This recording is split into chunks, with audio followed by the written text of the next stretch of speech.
Welcome back to the Betting Bros, where two brothers that love sports and sports betting give you the latest news of the week and 3 locks for this weekend. I'm Ricky. And I'm Rick. And we're the Betting Bros.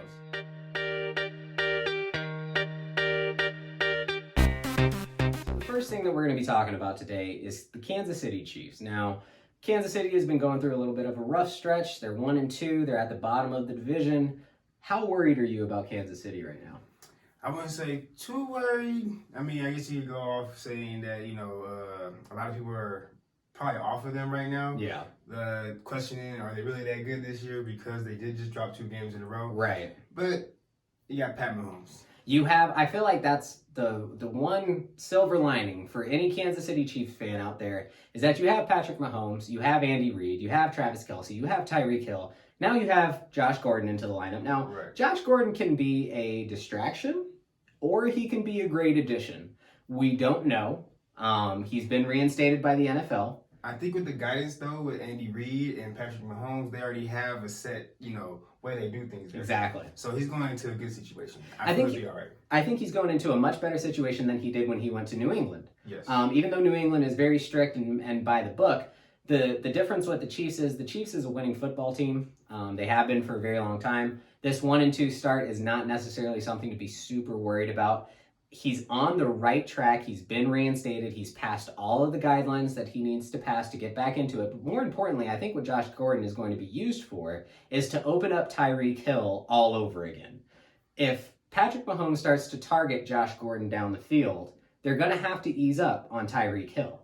The second that they ease up on Tyreek Hill, Patrick Mahomes starts to take the top off all over again, and I think it turns into our old Kansas City Chiefs offense. I think their biggest issue is the defense. Their defense is really letting them down. They've allowed the most points in the entire AFC West. I think it's nearly 100 that they've allowed at this point, nearly 100 points that they've allowed. Do you think that they can retool the defense at any point, or is that just a lost cause and they're going to be an offensive team forever? I think this season, the defense is going to be lost cause. This is going to be a run and gun team. This is almost like the Golden State Warriors. Good point, yeah. Right? Even though the Golden State Warriors did play good defense, right?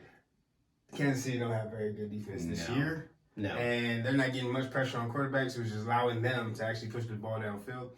At the end of the day, still, I wouldn't worry too much about them because of the fact that they do got Patrick Mahomes, Kelce, Gordon now, and you always have Tyreek Hill could take the top off. Right. Any defense. Any defense that's out there, yeah. The Kansas City Chiefs are the only team I know who can run off 14 to 21 points in a matter of like 5 minutes. Yeah, exactly. It doesn't take them very long to score that many points, yeah. Yes. So at this point, 1-2 in the division, do you feel like it's more likely for the Chiefs to take the entire division still, or that they end up losing the division to somebody else? I don't see anybody that lose the division to. They beat Cleveland the first game. They lost to the Ravens, but the Ravens, they're having injuries on their own right now. Yeah, the Ravens are going through a whole other thing too, yeah. So I definitely don't think that there's not too much to worry about. Yeah, AFC West, I would say, is still Kansas City's. Kansas City all the way. Yeah, still Kansas City's for grabs. I would say that as long as you have Patrick Mahomes and Andy Reid together, it's kind of similar to the Tom Brady, Bill Belichick situation where that team can't lose. Like, even if they lose a couple of games, they drop a couple of games throughout the season, it's not a cause to throw in the towel and say that the season is lost. No. It's more along the lines of, let's let them figure this out. Let the offense get back to normal. The addition of Josh Gordon's, I will say that they need to do something about Clyde Edwards-Helaire. I think that's how you pronounce his last name. Right. But he has been fumbling out of control in big moments in games for the Chiefs. They had a chance to drive down the field last week, another fumble for him. So they need to make a decision on what they're going to do as far as running backs go. Definitely something they got to they have to look at that. They have to figure out a way to at least kind of limit what other offenses can do against them. But in the meantime, any Kansas City Chiefs fans, I don't think that you need to worry. I don't think a 1-2 start is anything to be too concerned about. Let's not wave the white flag yet. At all. You still have the best quarterback in the NFL right now. And it's still early in the season. Still incredibly early in the season, especially with the 17-game season. Exactly. Chiefs are just fine. Chiefs are going to be okay, which brings us into our first lock of the week. Starting with with our first lock of the week. The Kansas City Chiefs head to face the Philadelphia Eagles on Sunday. Philadelphia comes in plus 7.5. How are you feeling about KC versus Philly? I feel that KC is going to be a bounce back game for them. Yeah. I think going against a weaker opponent like Philly. Much weaker. Yeah, much weaker opponent. This is a perfect spot for them to get back on track. Kansas City, dropping 2 in a row. I don't see them dropping 3. Yeah, they've already lost the 2 games in a row. This time they're on the road, sure, but we also have to take into account that this is the Chiefs. They shouldn't lose 3 games in a row. We don't believe that they will lose 3 games in a row. Jalen Hurts just got worked over by the Cowboys through 2 interceptions. Philly ended up losing the game 41-21. Philadelphia is just not a good team. They're not the same team that won the Super Bowl. So it's at this point, this is a great game for Philadelphia to bounce back. They only need to cover by a little bit over a touchdown, which is huge because you're not giving up 14 points. You're only giving up 7.5 points in this one. So we think, personally, that taking the Kansas City Chiefs minus 7.5 is a lock here. Do you like the over or the under in this game? Going over and under, everybody would expect this to be an over game, honestly, because we drew with the Philadelphia starting safety out, right. Kevon Wallace. You would think, okay, Tyreek Hill, Kelsey, and potentially Josh Gordon, because he actually might be able to play for that game. The over sitting at 54.5 right now. 54.5. Which is quite a bit for both of these teams, but to be fair, Kansas City can average a lot of those points on their own. We could say that Kansas City would be allocated about 38 points, meaning that the Philadelphia Eagles would only have to come up with 20 of their own. I think against the Kansas City defense, Philadelphia is going to be able to come up with some points. Maybe not 30 to match the Chiefs or anything like that, but they could surely come up with 17 to 20 points, I think, in that game. I definitely don't see them scoring as many points to match right Kansas City. I do see that front defensive line, though, going against Kansas City's offense. If they could get some pressure on Patrick Mahomes, that could disrupt maybe the timing of the offense for Kansas City. Okay. So, fun little fact, betting trends, right? The under is 4-0 in the last 4 games, following a straight up loss for Kansas City. Wow. And Philadelphia is 5-1 under. Okay. And the Eagles games after against teams with a losing record. Okay. So can it go over? Yes. Right. The trends say under. The trends say under. Yeah. But the Philadelphia Eagles having trouble on defense. I see Kansas City putting up a lot of points. As far as like I say, our lock, right? Right. Are Kansas City whole touchdown better than the Philadelphia Eagles? Absolutely. Right now, I think so. Yeah, absolutely. Over under. If I had to pick one, I'd go over. I'll go with the over. Yeah, I think I would take the over in that one as well. Kansas City's defense just isn't great enough to do the same things that and even the Cowboys defense it's not terrible, but it's also a lot better than the Chiefs defense is. They still allowed 21 points. So that being said, I think that both of those offenses and defenses together could surrender a lot of points. Definitely. I do believe that Kansas City will cover the 7.5 spread. I also believe that it'll go over. So our first lock is Kansas City minus 7.5. Take the over in that game if you're feeling a little bit risky. Just as a heads up, could potentially go under depending on how the Kansas City offense does, but for sure take Kansas City minus 7.5 in that one. Moving on to our next one, we've got Tennessee at the New York Jets. Now, Tennessee comes in minus 6.5. I think this is an incredible spread to take the Titans at. Now, the fact is, Tennessee is going to be missing both of their starting wide receivers. That's going to be tough for them to overcome, but when you think about who they have at running back, if there's anyone that's out there that can stop Derrick Henry, we haven't found them yet. Exactly. Yeah, so the hunt to stop Derrick Henry is still going on. So coming in minus 6.5, do you feel like Tennessee's a great bet against the Jets? Well, going back, referencing to your point about the 2 starting receivers being out, I wouldn't say a great bet. Now, with that being said, but it is a better bet than betting taking the Jets. Yeah, yes. The Jets aren't coming close to that. I don't at think. all. Yeah. Even with the points. Right? Even with the points. So especially with just 6.5. Exactly. Tennessee's averaging 23 points a game. Right. Right. In New York, 6. 6 points. Under A solid touchdown. 6 points a game, under Right. a touchdown, and they won't be able to cover the spread with just 6 points per game. Now, you also have to take into account Zach Wilson. He's thrown 2 touchdowns, but 7 interceptions. Exactly. And How do you trust a guy like that? Exactly. Turnovers play a big part in this game. We all know Exactly. that. 100%. And if you give the ball to the Titans more possessions than they're already going to have, Right. controlling that clock with Derrick Henry, Exactly. I see the Titans I see them running away with this game. I would love a prop bet on this for the Titans to have over 33 minutes of time of possession. I would love that prop bet. New York, way too many turnovers. Zach Wilson's not ready to be a quarterback. I think that's there. Sometimes rookies have to face the hard facts, and I feel like the hard fact for Zach Wilson is that he shouldn't be starting for the New York Jets right now. Now that's not to say that the Jets have a better option. They don't. But at the end of the day, him creating those turnovers and being pressured into those situations, the Tennessee defense is not terrible. They have got a good front seven.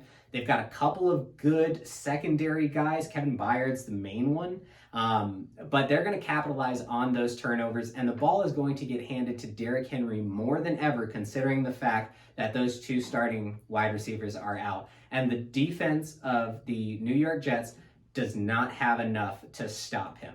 Their front seven is not strong enough to stop Derrick Henry. Definitely. And back to your point as far as time of possession, Tennessee already averages 33 minutes of time of possession. Incredible. Versus the Jets with 28. Now, with turnovers, that could go up to 35, maybe 30, almost 40 minutes. Easily. They can control this whole game. Right. This entire game could belong to Tennessee. Tennessee is also 2-1 against the spread so far this season. So they're a great spread and the coverer. Jets are 0-3. Jets are 0-3 against the spread. And they're always the underdog, and they can't even cover the spread. Now, the next question is, do we take the over or the under on this one? Now, the over and under is at 44.5. It's not necessarily high, but when you think about what the Jets are capable of and what the Titans have been able to put up score-wise, I could see this going easily where it's 28-10 kind of game, and the total ends up at something like 38. What do you think? I'm trending that route. Like I said, we're going back to controlling the clock. Right. Right. And controlling the clock means the score is not going to be very high. At all. The clock keeps running, less time to score points. I see this being an under for sure. What'd you say? You gave 44.5. I said it would end at 38. 38. I can see that. I can see maybe a 28-10. Yeah, 28-10 ends up 38. Yeah. Maybe a 21-6. Right, sure. So, sure. You never know. It could go well under. I think at the end of the day, the truth is that this total is going to go under. It's not going to go over 44.5. I don't see that happening. I don't see the New York Jets offense being able to do anything substantial against the Tennessee Titans. I do, however, see Derrick Henry getting somewhere over 150 yards rushing. Easy. I feel like that's a very easy goal for him to hit in this game. So we're gonna say Tennessee Titans -6.5. Take the under. That's my lock. I will 100% lock that in. Tennessee -6.5 and the under. How do you feel about it? I feel confident in that pick. I'm on the same track as him. Tennessee -6.5. I think they're 2 touchdowns better. Right. A couple of touchdowns. I don't know what this 6.5. Who made this line? Right. They should be -21. I think minus a -14 or -13.5 would have been a lot better. Yes. Yeah. Than giving Tennessee minus and 6.5. definitely the under. Yes. Definitely the under in that one. So we're gonna lock that in. Tennessee -6.5. Take the under on that. Our final game is a little bit tougher to pick. Carolina 3-0 versus Dallas. Dallas comes in -4.5 in this game. The Dallas Cowboys offense is incredible right now. Yes, they are one of the best offenses in football right now. They're 3-0 against the spread, but guess what? So are the Carolina Panthers. The Carolina Panthers come in 3-0 against the spread. The fact of the matter is that they'll be missing Christian McCaffrey in this game. Christian McCaffrey and the 3-0 is against the Jets. Which isn't too hard. Not hard. The Saints, which was week 2. It was week 2, and we had said that was going to be a regression for Jameis Winston. Right, on the road, coaches were out, all that. And the Texans, which had to start their rookie quarterback last time they played on Thursday Night Football. Right. So when you think of the competition that they played, it was not very good competition. No, it's not very high. Everything kind of lined up for them to actually, like I said, they got the Jets week 1. The rookie making the first start. Yeah, Zach Wilson in his first start, This week, it's going to be a lot tougher challenge for the Carolina Panthers going up against the Dallas Cowboys. That offense. Yeah. And no Christian McCaffrey to fire back with. Right. I think it's going to be Dallas at home. At home. This is a disrespectful spread for them to say Dallas Cowboys -4.5. How do you take a team that just throttled somebody 41-21 and say, you know what, you can only beat a 3-0 Carolina Panthers who haven't faced anybody by 4.5, not even giving them a touchdown. Keep in mind 4.5. And keep in mind, the only loss the Cowboys had were against the defending champs opening night. Right. And they barely lost at the end. Barely lost. The field goal in the final seconds of the game. Yeah. Like he said, that was disrespectful. It's a disrespectful spread. Yeah, that is a disrespectful this spread. Should be at least 7. Dak Prescott could easily throw for over 350 yards in this game. Easy. 350 yards, 3 touchdowns. I'm starting Zeke in my fantasy lineup for this week because this is a perfect chance for the Cowboys offense to just let loose against a team at home with a disrespectful spread coming off of a huge win. Expect the Cowboys to absolutely obliterate the Carolina Panthers. What do you think the final score will end up being? I see this score being, I say 27-20.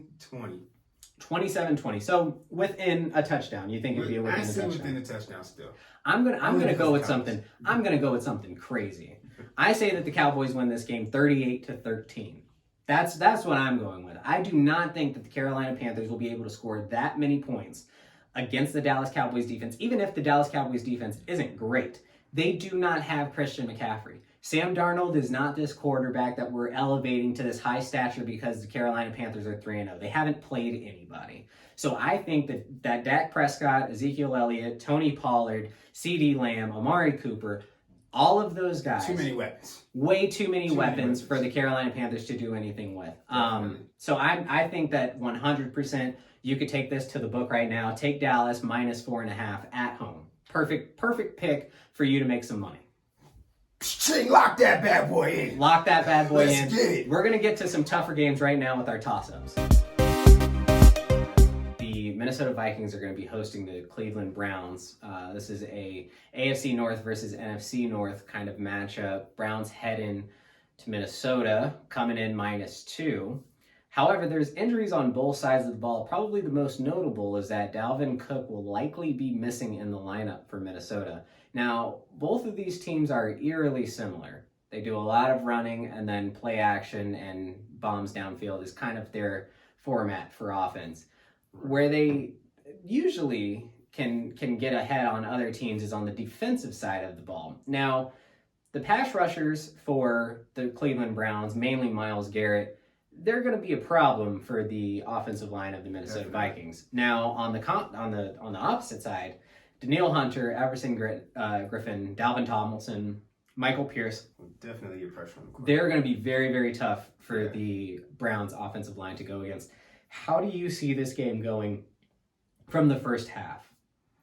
From the first half, I think it's going to start off slow. Me too. I think it's going to be almost like a grind in the beginning. Yeah.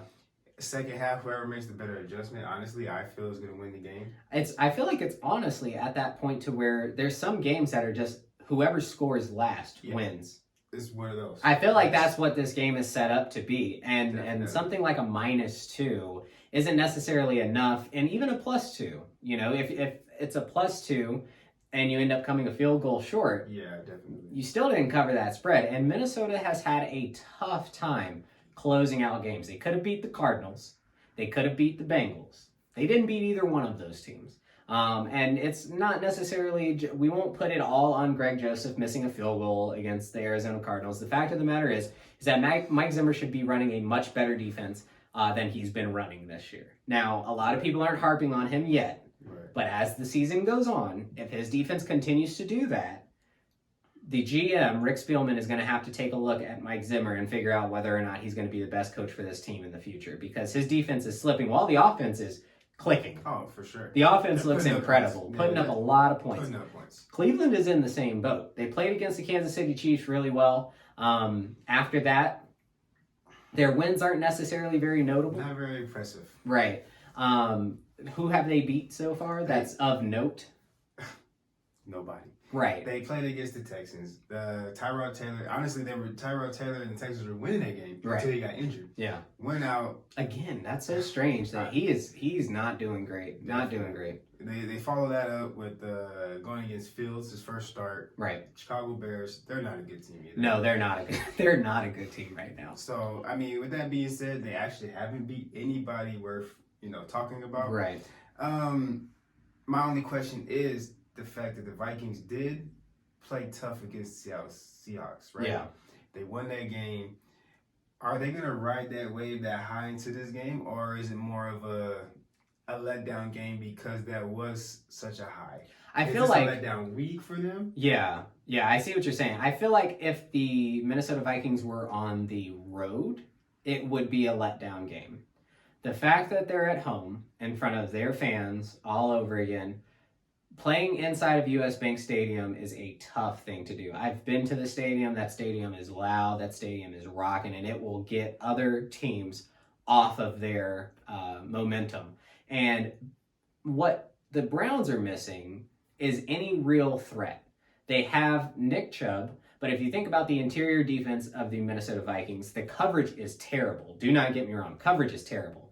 But the interior defense of the Minnesota Vikings is nearly impeccable. They don't really allow a whole lot of people to run against them very easily. There's a lot of work that goes into that. So the Browns being able to run the same formula of, battering Nick Chubb and just using Nick Chubb the entire time, I don't think that's going to work this time. I think that Baker Mayfield's going to be forced to throw, which means that he's going to actually have to be in the pocket for a little bit, which gives the pass rushers for the Minnesota Vikings a chance to get to him. On the opposite side of the ball, I feel like Minnesota has figured out a lot of different ways to get Kirk out of the pocket. I also feel like Kirk has figured it out himself after the couple of years he spent with Minnesota. He's not going to have an offensive line anytime soon.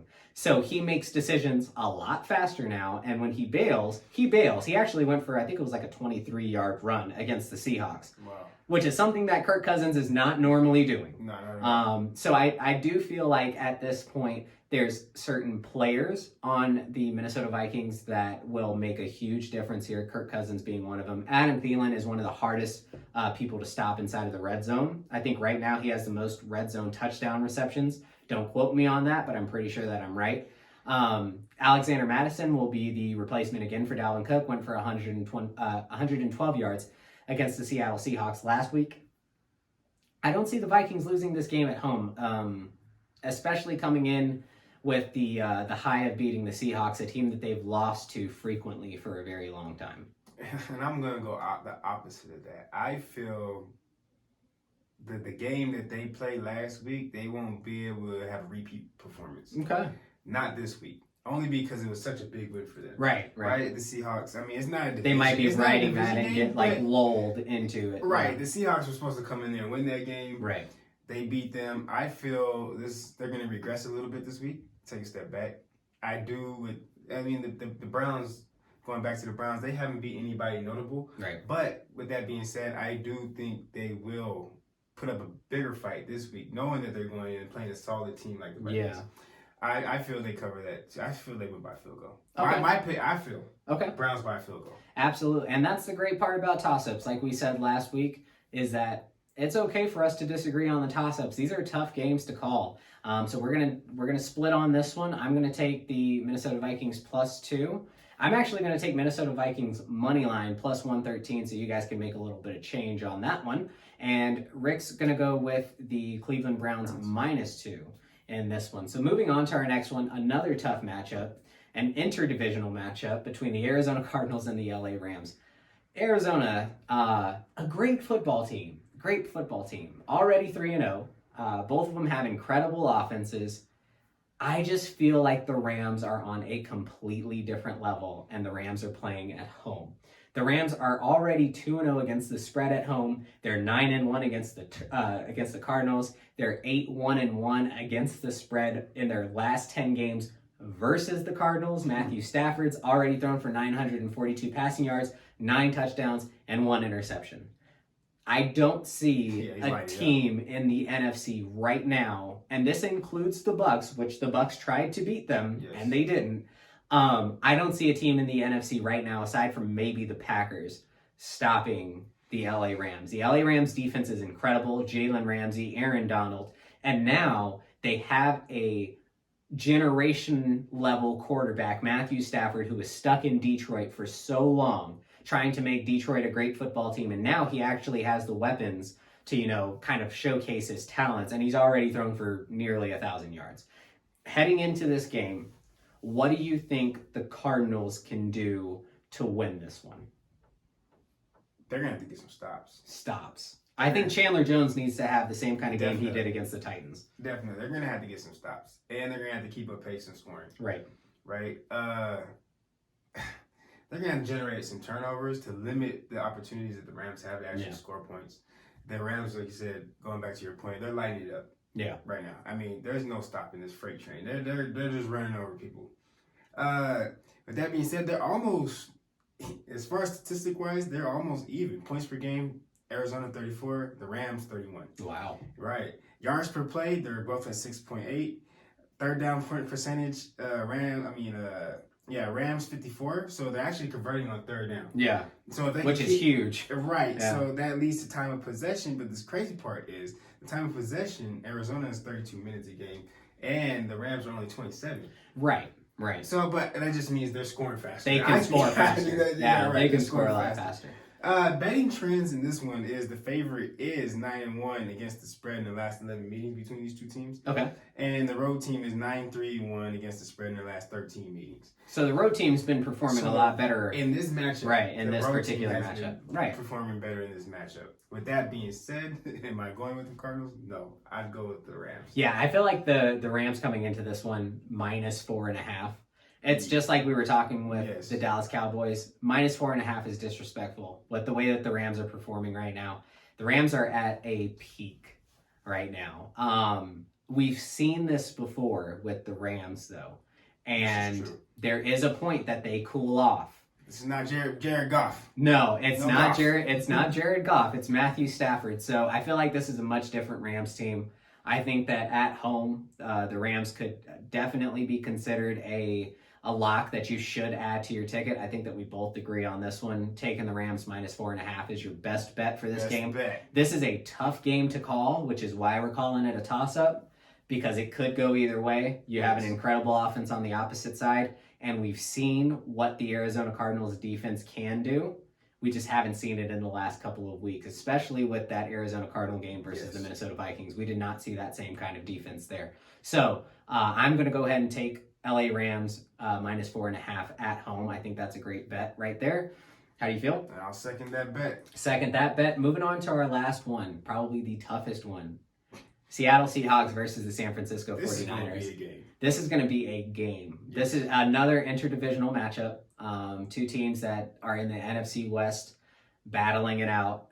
San Francisco's coming off that loss to the Green Bay Packers, but they also come in as the favorite here, -2.5.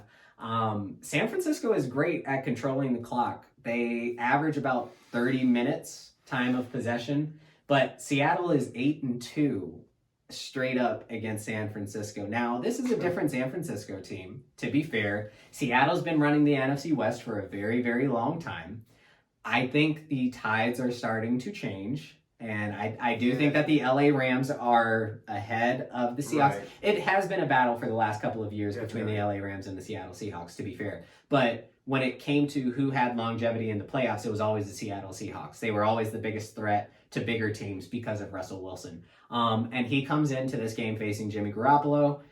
I don't think Jimmy Garoppolo is somebody that we should be hyping up nearly as much as we have been. I am not sold on Jimmy. I'm not sold on Jimmy G, man. When it comes to the big games, he just faced a future Hall of Famer. Well, they put up a good fight in that game, though. Is putting up a good fight winning? No, this is true. So that putting up a great fight doesn't mean you won. No moral victories. No moral victories here. I feel like the San Francisco 49ers have a couple of hiccups in certain areas. Elijah Especially the running Mitchell, back. yeah, Yes. I think that that's a big area that they're missing compared to what they could be doing. Definitely. Seeing how they played against the Green Bay Packers, there's a lot of offense there, and that's great. A lot of offense is wonderful. Defense is a little bit more important, though. I would rather have a much stronger defense than an incredibly potent offense, because it doesn't matter if you score 50 points. If your defense gives up 52 points, you still lost the game. And that's exactly what we were talking about when it came to the Chiefs. Stops are big. You need stops. The question is, Josh Norman's gone. Josh Norman's not going to be in the game. He's out. So who covers Tyler Lockett, who's coming back this week, and DK Metcalf, who absolutely torched the Minnesota Vikings? If you have a moment, all you need to see is DK Metcalf versus Patrick Peterson, and you'll see exactly what we're talking about when it comes to elite route running. So at this point, I don't see San Francisco losing this game. They've only beat Detroit and Philly. So when we're talking about a 2-1 team that's beat the Detroit Lions and barely beat the Detroit Lions, because if I remember correctly, the score was 41-33. So they only beat them by 8 points, and they allowed Detroit to make that push to almost catch up to them. Right, definitely. So that's a huge problem that's going on in San Francisco right now. How do you feel about this game going into it? Going into it, like you said, this is the reason why these are toss-ups. Yeah, because this is definitely a tough game to gauge. Yeah. If I had to ride with anybody, I'm riding with Russell Wilson in this one. Yeah, Mr. Clutch. Yeah, for sure. Overall, aside from Aaron Rodgers. Aside from Aaron Rodgers. Overall, I just think as a team, they're a little bit better than the San Francisco 49ers right now. Yeah. Like you said, San Francisco 49ers are dealing with some injuries. Right. Like their best corners out. As far as running backs go, who knows who's going to be running the ball? Right. Seattle, they're intact. This is a bounce back week for them. Yeah. Coming off that loss, yeah. They came up that loss against Minnesota. I feel they're coming back. They're going to win this one as a division game. Yeah. I'm going. I mean, are we making a pick right now? Are we doing the pick? Can we do the pick? We can do the pick right now. Bring on a little bit more. We can continue talking about the pick. I feel like there's a couple of key things that Seattle will be able to bring in. Composure is one of them. Russell Wilson is one of the best when it's a lot of pressure on him. I think that when it comes to who's going to be able to guard his wide receivers, I think the answer is none. I don't think that there's anybody really on the team that can guard DK Metcalf and Tyler Lockett. I don't think that there's any kind of stopping Russell Wilson from escaping the pocket, especially coming off of a loss. You have to understand, when Seattle comes off of a loss, they're a completely different team. They play with a much higher intensity than they did the previous week. So I don't think that San Francisco has enough for it. The crazy thing is that a lot of people, analysts included, are taking the San Francisco 49ers here. And one of the strangest things that we've noticed is on the OddsShark supercomputer, they have the San Francisco 49ers winning 32-13, and that couldn't be further from the truth. If you switched it, I would say that makes a little bit more sense. But overall, in this game, I feel that it's going to still be a high-scoring game for the most part. I think it's going to be similar to the San Francisco versus Green Bay game. I'm going to say what the final score ends up being 30-23 Seattle. I don't want to say San Francisco at all. 30-20 Seattle. How are you feeling about final score in this one? Final score, I'm thinking 27-17. 27-17. So about a 10-point difference on both sides of it. I think I like that. And still Seattle. Okay, so I think that's going to be our last one. That's our last toss-up for the week. We're going to take Seattle plus the 2. Yeah, because you got to take Seattle plus 2.5 in that one. Final score for me, 30-20. Ricky's going to take 27-17. And that is going to be it for this episode. Until next time, thank you so much for watching. Please subscribe. And until next time, we're the Betting Bros. Thank you so much.